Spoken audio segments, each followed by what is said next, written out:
The 24 Hours of Le Mans is the toughest endurance race to complete next to the 24 Hours of Daytona and 12 Hours of Sebring that form a triple endurance crown. But the 24 Hours of Le Mans is the oldest and most famous sports car endurance race of all of motorsport. To win there demands you as a racer to be heroic, dedicated, and talented. In a 24-hour race, you must have determination despite the difficulty of achieving success. Man and machine must survive and combat their competitors. Le Mans is all about pushing drivers and cars to the absolute limit, and some becoming legends of the sport. The mission is to survive for 24 hours straight in random conditions at 85% full speed on the track with major heavy traffic of racers. As the race progresses through day and night, it gets more intense, and one big mistake could terminate your race in a heartbeat. The main objective is to finish and try to win the race. It takes more than just a powerful car and a skillful driver. A strong car, a strong team, and strong engineering are the main factors for a race like this. The 24 Hours of Le Mans is not an ordinary endurance race. It is the ultimate endurance test for man and machine. In this video, I'll go over everything that happened during this special 24 Hours of Le Mans 2023 race. It was one of the best Le Mans races that ever happened in recent years, much better than the last few years for sure. This year celebrated the Centenary edition of Le Mans on the 91st running of the event and marked the 100th anniversary of the first race in 1923. The new Hypercar regulations for the top class, which got introduced in 2021, drew a lot of interest from manufacturers to participate. While Toyota and Glickenhaus have been running their hypercars at Le Mans for 2 years, this year marked the first time Ferrari, Porsche, Peugeot, Cadillac, and Van Wall debut in the hypercar class at Le Mans. Despite the mixed feelings about balance of performance, the Centenary race was hugely competitive and entertaining to watch. It has commenced the highly anticipated new golden era of Le Mans. In all honesty, the race had everything that came to pass. So many position changes, lots of competitive cars, so many retirements, so many weather changes, so many cautions, and so much drama. There was so much hype in the race that we've all been waiting for in the way Le Mans has always been. The Centenary 24 Hours of Le Mans took place on 10th and 11th of June 2023 at Le Mans, France. The Le Mans racetrack, also known as Circuit de la Sarthe, is roughly 8.5 miles long with 38 turns, combined of temporary public roads and an asphalt racetrack. Here we have some of the best machines, drivers, and teams from all over the world, racing on one of the greatest tracks in the world. The entry list boasts 62 cars in 3 classes, the top being Hypercar, then LMP2, and GTEM. For the first time in decades, NASCAR returns to race at the 24 Hours of Le Mans as an experimental Garage 56 entry to celebrate 100 years of Le Mans and 75 years of NASCAR. For starters, the Hypercar class is designed where both LMH and LMDH prototypes compete with each other for overall victory. Below the Hypercars are the LMP2 cars intended for private teams to race the same prototype with the same engine, same chassis, everything, called the Orca 07. The lowest class is the GT class called LMGTEM, which is derived from street cars and has similar production counterparts. Amateur drivers race in this class. Now let's begin this race review. In Hyperpole qualifying, Ferrari locked down first and second place overall, followed by Toyota getting third and fifth, while the number 75 Porsche achieved fourth, splitting between them, then Cadillac, Peugeot, Glickenhaus, and Van Wall. That's 16 total hypercars and 7 manufacturers involved. For LMP2, there are 24 entries where the number 48 IDEX Sport took first, then Hota and Team WRT placed second and third. For GTEM, there are 21 entries, and the Corvette Racing Team crushed qualifying with pole position ahead of TF Sport Aston Martin and of course Ferrari. The G56 NASCAR entry run by Team Hendrick Motorsports started ahead of all the GTE cars in 37th place overall. At the start of the race, everyone opted for slick tires while the track was wet with cloudy weather. the two Ferraris locked down their lead in front of the number 8 Toyota and number 75 Porsche. As they entered the Dunlop chicane, Toyota tried to overtake one of the Ferraris as the Porsche locked up the brakes and collided with Toyota. Toyota and Porsche both survived, while Peugeot and Cadillac were forced to take the runoff area. Both Toyotas, who were third and fourth, continued to chase down the leading two Ferraris. As the Hypercars hollered down on the first part of the Mulsanne Straight, they eventually would slow down to enter a damp first chicane that made the track very slippery. The number 51 Ferrari had a tricky run at the Daytona chicane and lost 2 places to the two Toyotas. The number 311 Action Express Cadillac had suddenly snapped under acceleration exiting the first chicane and crashing badly into the wall. Jack Aitken behind the wheel had suffered heavy damage to the front left suspension and bodywork, but was able to get the car back to the pits for repairs. Elsewhere, the number 32 LMP2 of Inter-Europol spun out and got stuck in the gravel. As the race goes on, Toyota and Ferrari had a great battle, and Porsche and Cadillac were chasing them as well. The two Toyotas were able to overtake the Ferraris for the lead and held the 1-2 position for a bit. This is due to Toyota running the soft tires, whereas his Ferrari was on the slower medium tires. Later on, early in the race, the leading number 33 Corvette in GTE AM run by Ben Keating came into the pits with a damaged left suspension. The team spent a lap on what needed to be replaced, losing 2 laps in the GT field but making up for it in the long run.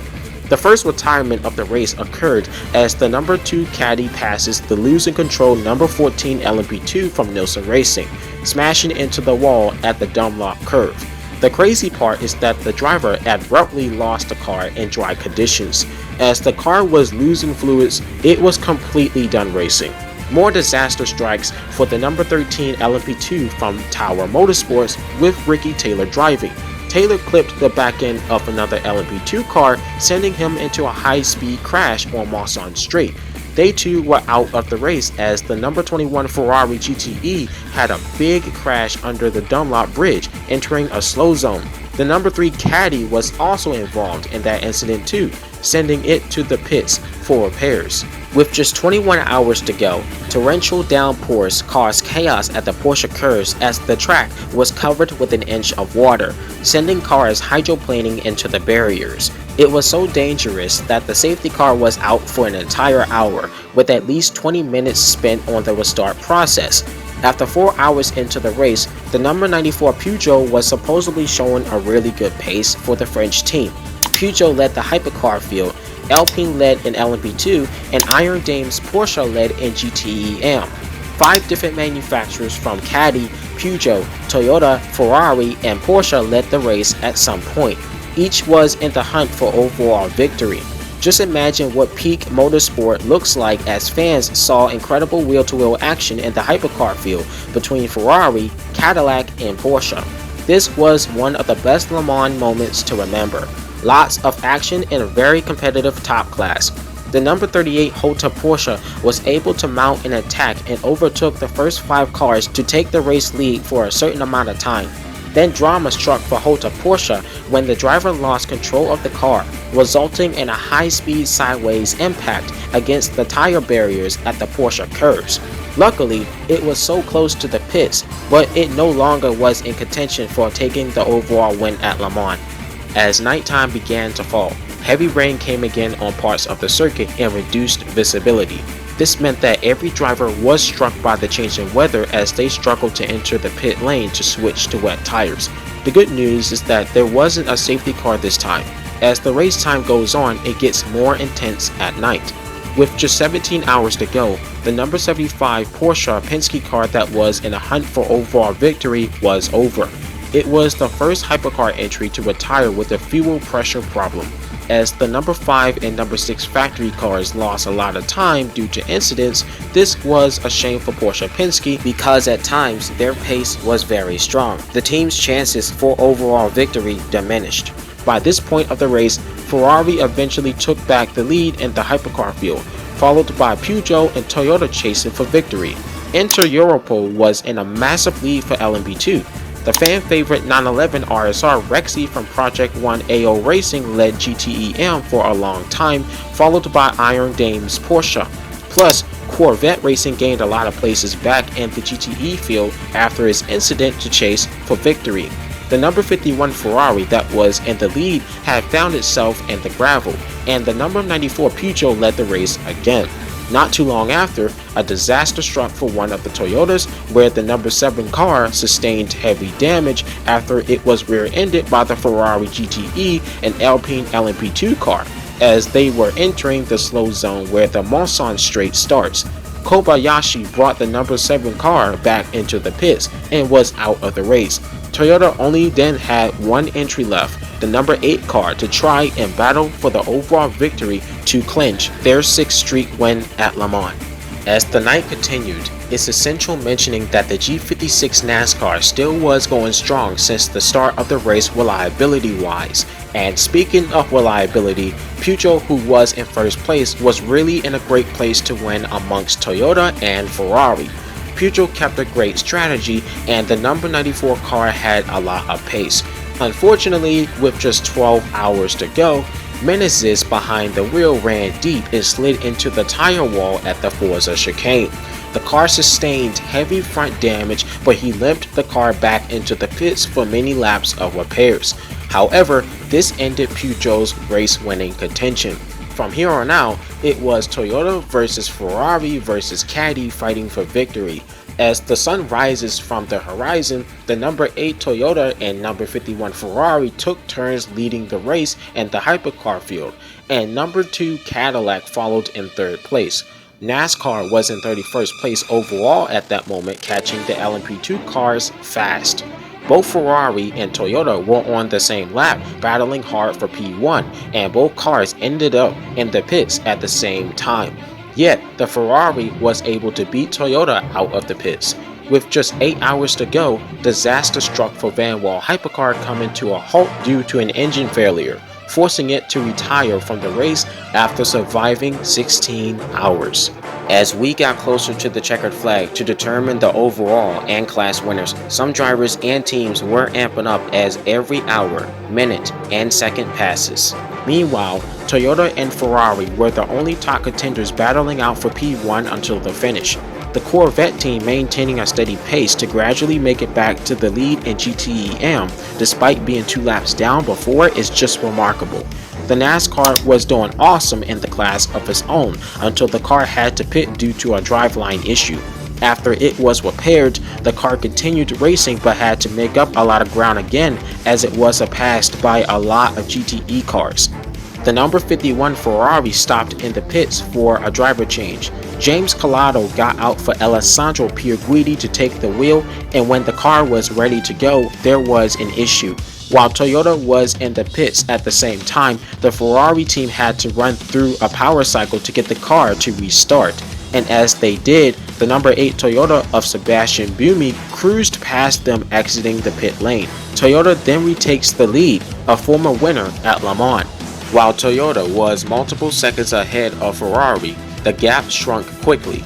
Pierguidi, determined to take the battle back to Toyota, was on the attack. As both cars sprinted on Mulsanne, Ferrari was incredibly faster at the top end in the straights. The overtake was nailed on the outside, decelerating into the second chicane, and the Ferrari was back in P1 again. Then Pierguidi successfully pulled away from Sebastian Buemi. Only less than 2 hours to go, drama struck for Toyota as the number 8 car that was in P2 locked up the brakes, spun out, and crashed into the left-hand side wall at the Arnage turn. Hirakawa at the time was able to continue racing with slight damage, but lost a lot of time to the race leader. This increased Ferrari's advantage over Toyota to defeat it. Although during the final 30 minutes of the race, the Ferrari had a power cycle delay, not once but twice, and refused to restart. This was one of the most sterling and scenic moments during the final 30 minutes of the race, as Toyota's chances of winning again increased. Reliably, the Ferrari got moving again and was still in the lead, and as we know it, Ferrari held the overall lead until it reached the checker flag, followed by Toyota taking P2 and Cadillac P3. The Ferrari AF Course team by James Calado, Antonio Giovinazzi, and Alessandro Pierguidi completed 342 laps and won the Centenary Le Mans race. This was Ferrari's 10th overall victory and its first since 1965 at the 24 Hours of Le Mans.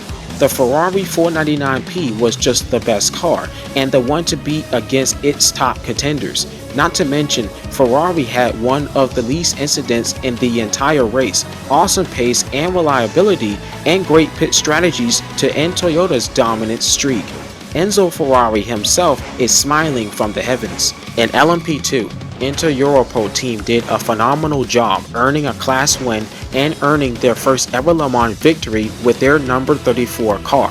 In GTEM, the Corvette Racing Factory team secured their Le Mans win with their CAR race car, as this year marks the last for GTE at Le Mans.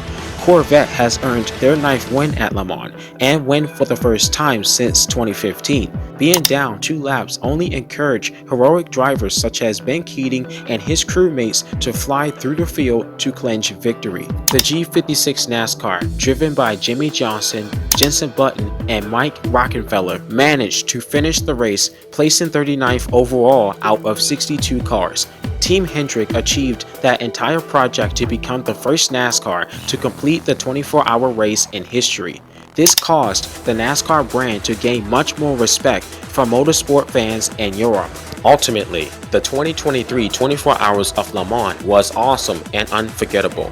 While it was great to see Ferrari win, Toyota still did so much to support Le Mans and World Endurance Championship in the past 5 years when no one else would for the big fight it finally got.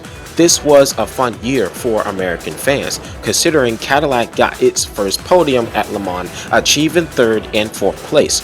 Corvette beat GTEM, and the G56 NASCAR won in everyone's hearts. And what a fight for the teams pushing each other to the limits. At Le Mans, everyone is a champion before the start of the race, but the real winner comes after the long race is over. If you enjoyed watching this video, you can get more by smashing that like button and subscribing to my YouTube channel for some more quality content like this. And as I always say, you are more than happy to give me any suggestions in the comments down below, and I'll be more than happy to check them out as soon as possible. Anyways, thanks y'all for checking in and have an awesome day. Peace out, stay safe, Chris the Radar, out.